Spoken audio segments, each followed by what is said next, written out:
What's going on, America? This is Kevin from Kevin's Corner. So let the games begin. It looks like the Democrats now are about to investigate 59,000 people. You know how it is. They use the whole Michael Cohen charade so that they can get a couple names out there. I'm sure they went over the list of names who they said, we need you to drop these names out there so we can just go ahead and start investigating all the people that you mentioned. Yeah, throw out Ivanka, throw out Jared, throw out Eric, throw out Donald Trump Jr., throw out Melania, throw out the little kid, whoever else. Yeah, throw out Mike Tyson. Yeah, he was friends with Mike Tyson back in the day. Throw out the statue that he had made of himself. We need to investigate, bring that statue in and talk to it. Did you know you were being auctioned off, the painting? You know you were being auctioned off at an inflated price? I had no idea. Did you know Donald Trump is a narcissist that thought that you were worth more than you really are? Yeah. Did you know that statue? Yeah. Bring out back everybody. Oh, yeah, we're going to go ahead and subpoena his dad. Let's dig him up, bring him back to Congress, ask him, did you really give your son that amount of money? And what about the properties that you had back in the day? Did you not want black people there? Huh? Yeah, they're going to investigate everybody. So they're going to waste the next, year and a half or so playing games, dragging people in, wasting our money, wasting the time. And, I'm upset because, see, what we're doing is we, the taxpayers, are paying for them to try to go and impeach the president that we voted for. See, that's what makes me mad. There is nobody that oversees them and says, hold up, there's some limits on what y'all can do. What you're doing is saying, since we don't like this guy and it's obvious through our tone, our actions, and the outcomes that we hope for. Because, see, I would think that a patriot would be non-biased in an investigation concerning Russia and be happy to find out that our president isn't a spy and isn't a traitor to the country. But instead, they're upset about this. They're saying, we want to get to the bottom of it. And their whole tone is telling everybody that what we really want to do. The bottom of it for us is finding him guilty. That's it. The bottom of it for us is impeaching him.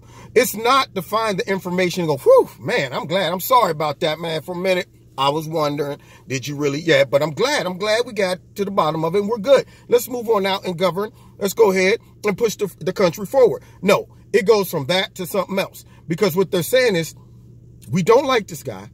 We don't have any dirt on him, but we're going to make some dirt up and we're going to use and abuse our power so that we can now dive into people and spread all throughout everybody who ever spoke to Donald Trump until we find someone that will give us more garbage. And hopefully that negative garbage will impact the voters when they vote for him.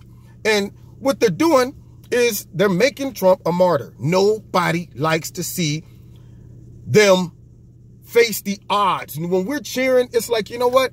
Let's go for the underdog. Because all of those people are piling up on this guy. So now I'm going to go for that guy. If they were smart, they would leave him alone. They would let people who support Trump have a moment without Trump derangement syndrome to even evaluate some of his choices and see if they are right, wrong, beneficial, non-beneficial. But it's so obvious that they're trying to destroy him that you don't even have a breath to step back and say, well, let me see how that turns out. Or was that a good choice or not? Because the way they attack the president makes you look more at them and say, you know what? I don't trust you. Your tone, your attitude, what you're inferring, your motives, all of that stuff makes me suspicious. So rather look at what he did and evaluate it, whether it made sense or not. I'm looking at the source that the negative information and criticism is coming from. And I think you're up to something. That's what I think, along with all your friends and everybody on the Democrat side. See, and if you know anything about human behavior or psychology, all you have to do is listen to the tone in their voice. All you have to do is just listen to how they shifted from demonizing Michael Cohen. He's horrible. This man's a dirty, nasty, low-down fixer, Trump's fixer. And soon as this guy said, I repented, my wicked ways.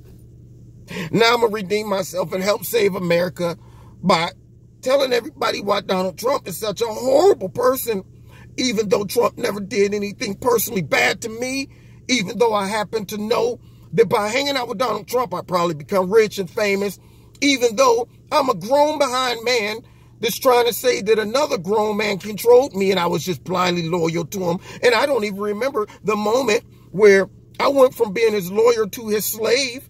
I don't remember that. At one point, I started off as a lawyer, and all of a sudden, I just transitioned into this mind-controlled slave, and he became the lawyer in a sense. Yeah, that's what happened. So even though all of that, even though I said I'd take a bullet for him, and I was loyal to him up until Robert Mueller got hold of me and pimped me out and prostituted me to come out and say all these bad things about Donald Trump. Yeah, even though for whatever reason now, I done went from being a jerk and an arrogant, pompous lawyer to now a humanitarian person who read the long script in my closing remarks that Lanny Davis and the DNC and the liberal media wrote for me. Yeah, even though I could care less about all those illegal immigrants and being ripped from their mother. All of that stuff doesn't matter to me. But now, for whatever reason, without no potential benefits from coming out here and doing this, I felt that I needed to do it to help America heal and all that stuff. And even though I'm probably not really sorry for everything that happened, I'm just sorry I got caught. I'm sorry I got caught. And yet, these Democrats sat there and listened to that garbage in sincerity and admiration. So would you say that Donald Trump lied? Yeah, he lied a lot. You know what? I commend you. I commend you for your bravery coming out here on your own, to just tell your truth. So there you have it. Donald Trump's a wicked man coming from a wicked man. Donald Trump's a liar, and we got this intel from this liar. And this man had the nerve to get up there and say, even though I lied, I'm not a liar. And I'm going, that's interesting. Even though I got wings and feathers, I'm not a bird. No, Yeah. So then he said, even though I'm bad, I did bad things, I'm not a bad person. Even though I killed and plumaged and just tore up neighborhoods and robbed and stole, I'm not a thief. I'm not a criminal. No, I just do criminal things sometimes. Yeah. And now that I've been caught and I'm in trouble and I'm a little bit of a pickle, I'm going to come out here and my whole personality is going to just flip. I mean, the last time before Robert Mueller got hold to him and spanked his butt, he was walking around with his chest out, talking reckless to the press and making smug comments. And now he's on TV. And I lied and the president had my mind and it was just, yeah, all of that. Great performance. And the Democrats sat up there and applauded it. Wow. Thank you. Thank you for coming. Thank you for your testimony. I yield my time. Oh, God, that's horrible to hear. So phony. And now they're going to use all of that to try to just run through everybody the president has ever spoken to. And they're going to waste our money, waste our time, and continue to run this country into the ground and divide us. Man, thank God for the president. I really, if he didn't get elected, can you imagine what these idiots would have been doing by now? Anyway, you're listening to Kevin's Corner, y'all. I'm sorry. I had to go on a rant. I was watching a whole laundry list of things that they're talking about they're going to investigate. And I'm going, these idiots. Man, idiots. Find me every Wednesday night, 7:30, live on YouTube. Also live on my radio blog talk show. Also, don't forget to hit like, share, subscribe, and the notification button. Check out Extreme Tees. All right. I think I got this. I might still have it on, y'all. I might still. Wait a minute. Yeah. Check out Extreme Tees, my sponsor. If you click on the link below, put my name in the promo code and you'll get a discount. Also, don't forget to hit like, share, subscribe, and the notification button. And if you want to donate to Kevin's Corner, there's a link in the bottom. Do that as well. All right. God bless you. See you next time in Kevin's Corner.